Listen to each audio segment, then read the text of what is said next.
इस बार आपको पढ़ा हुआ सिर्फ 10 से 15 क्वेश्चन मिल रहे थे। जो बहुत ही ज़्यादा पढ़ने वाला होगा उसको 15 क्वेश्चन ऐसे मिले होंगे जो पढ़े। देखो ये हर बार का रहा है, जब भी यूपीएससी का प्रीलिम्स होता था तो उसके बाद हर साल ये होता था कि इस बार बहुत ही कठिन एग्जाम आया है, ऐसा आज तक नहीं आया। ये हर बार सुनने को मिलता था। 2023 का पेपर सबसे कठिन माना गया था और लेकिन हर बार ऐसा होता था कि 30 से 40 क्वेश्चन ही ऐसे मिलते थे। अगर कोई बहुत ज़्यादा पढ़ने वाला है तो 40 क्वेश्चन उसको मैक्सिमम, या फिर एवरेज है तो उसको 30 क्वेश्चन ऐसे मिलते थे पढ़ने वाले, कि मतलब वो उसके नोट्स से या फिर उसका सुना हुआ पढ़ा हुआ आता था। और बाकी क्योंकि 30 क्वेश्चन या 40 क्वेश्चन करने से कोई पास नहीं हो सकता है, तो बाकी थोड़े बहुत 10 से 15 क्वेश्चन वो थोड़ा सा गेस करके कर लेता था और वो पास हो जाता था। लेकिन 2026 में क्या रहा है कि इस बार भी बातें हर साल की तरह हो रही हैं कि बहुत ही कठिन था।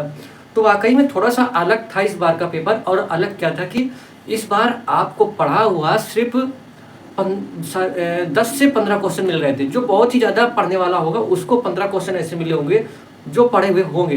बाकी कोई अगर एवरेज स्टूडेंट है तो उसको 10 क्वेश्चन ही मिले होंगे मैक्सिमम, उससे ज़्यादा नहीं थे। बाकी लेकिन 10 से 15 क्वेश्चन कट ऑफ क्लियर करने के लिए इनफ नहीं है, तो बाकी सब में गेस करना था, सब में गेस करना था। इसलिए ये थोड़ा सा कठिन हो गया है और थोड़ा सा लेंदी है। मतलब बहुत ही बड़े बड़े क्वेश्चन है। मैंने बहुत लोगों से बात की है, मैंने खुद भी एग्ज़ाम दिया है और बहुत से लोग बोल रहे हैं कि पेपर छूट गया था उनका, पूरा पढ़ ही नहीं पाए। तो वाकई में पूरा नहीं पढ़ सकते हो क्योंकि इतना बड़ा था, उसको पूरा पढ़ना बात अलग है, सॉल्व करना सोचने में टाइम लगता है। तो काफ़ी लोगों का पेपर छूटा है। लेकिन मैं आपको बता दूं जितने बड़े इसमें क्वेश्चन थे वो ईजी थे और जितने छोटे क्वेश्चन थे वो उतने ही ज़्यादा टफ थे। बड़े क्वेश्चन ज़्यादातर पॉलिटी के थे, पॉलिटी के क्वेश्चन इस बार बहुत ही कम आए हैं, लेकिन जो आए वो काफ़ी पैराग्राफ में थे, बड़े बड़े क्वेश्चन थे।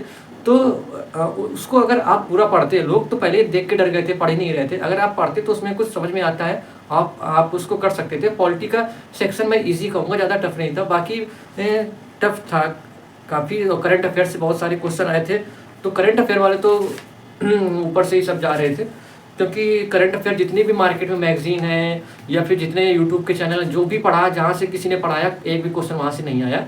तो करंट अफेयर में थोड़ी सी अगर आप लॉजिकल गेसिंग करना जानते हैं या फिर पीआईक्यू किसी ने सॉल्व किया है पहले का और जिसकी मेंस की तैयारी अच्छी थी, देखो 3 चीज़ें जिसने की हैं उसका ये प्रीलिम्स से निकल सकता है। कैसे? पहली चीज़ है लॉजिकल गेसिंग, दूसरा जिसने पीआईक्यू सॉल्व किया है पिछली बार का, क्योंकि एलिमिनेशन टेक्निक वही लग रही थी जो हर साल लगती आई है। क्वेश्चन बड़े बड़े थे, ऑप्शन के अंदर ऑप्शन बनाए गए थे, लेकिन जिसने पीआईक्यू सॉल्व किए हैं उसके लिए थोड़ी सी राहत की बात थी। और तीसरी बात ये है कि जिसका मेंस अच्छे से पढ़ा होगा, क्योंकि मेंस जो पढ़ के जाता है वो रट के नहीं जाता है, वो समझ के चीज़ों को जाता है। और ये पेपर समझने वाला ही था, रटने वाला नहीं था। तो 3 चीज़ें। और मुझे लगता है अगर आप यूपीएससी की तैयारी सच में कर रहे हो तो ये आपको करना ही चाहिए था हमेशा के लिए। तो पेपर कठिन था, वाकई में सबके लिए कठिन था। कट ऑफ इसमें कम जाने वाली है, कोई डरने की बात नहीं है। और मुझे लगता है कि इसकी कट ऑफ जीएस के आधार पे नहीं, सीसेट के आधार पे तय होगी, क्योंकि जीएस ऑलमोस्ट सबका एक ही तरह गया। मैंने जिससे भी बात की है सब बोले अच्छा पेपर नहीं गया, अच्छा पेपर नहीं गया। किसी ने तो 60-70 क्वेश्चन ही किए हैं, बहुत कम है जिसने 80 क्वेश्चन किए हैं, 80+।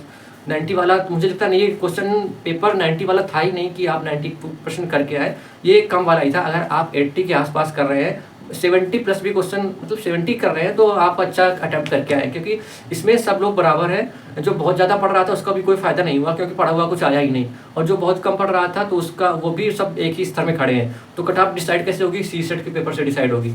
जिसने सीसेट पास कर लिया उसकी बहुत ही ज़्यादा चांसेस हैं कि वो प्रीलिम्स क्वालिफाई कर लेगा और मेंस देगा वो। तो अगर आपको ये सोचना है कि मेरा होगा कि नहीं, तो आप सीसेट के आंसर को मैच करके देख सकते हैं कि आपका कैसा बन रहा है। और बाकी इससे आप काफ़ी कुछ सीख सकते हो। और देखो अभी काफ़ी टीचर आ रहे हैं और हर साल का ये नियम है। अब लोग टीचर आके बताएंगे यूपीएससी क्या चाहता है।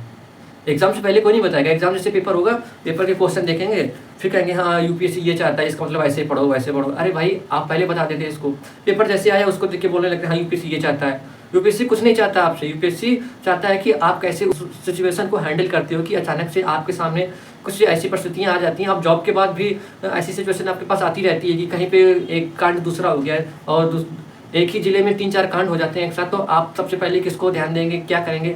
उस समय जो आपको डिसीजन लेना होता है ना, वो चीज़ वो शुरुआत से ही पूछ रहा है। तो और पेपर बहुत ही अलग आया इस बार का पेपर। हर बार पेपर टफ ही आता था, लेकिन अब अगर पिछले साल के पेपर देखो तो लगता है यार पहले वाला ही सही था इससे। तो बस यही सब है, पेपर अलग था और जीएस में डरने की ज़रूरत नहीं है आपको। सबका पेपर लगभग बराबर ही गया है। सीसेट के पेपर से ही इस बात का कट ऑफ डिसाइड होने वाला है। मुझे तो ऐसा लगता है, आपको क्या लगता है ये आप कमेंट बॉक्स में बताना।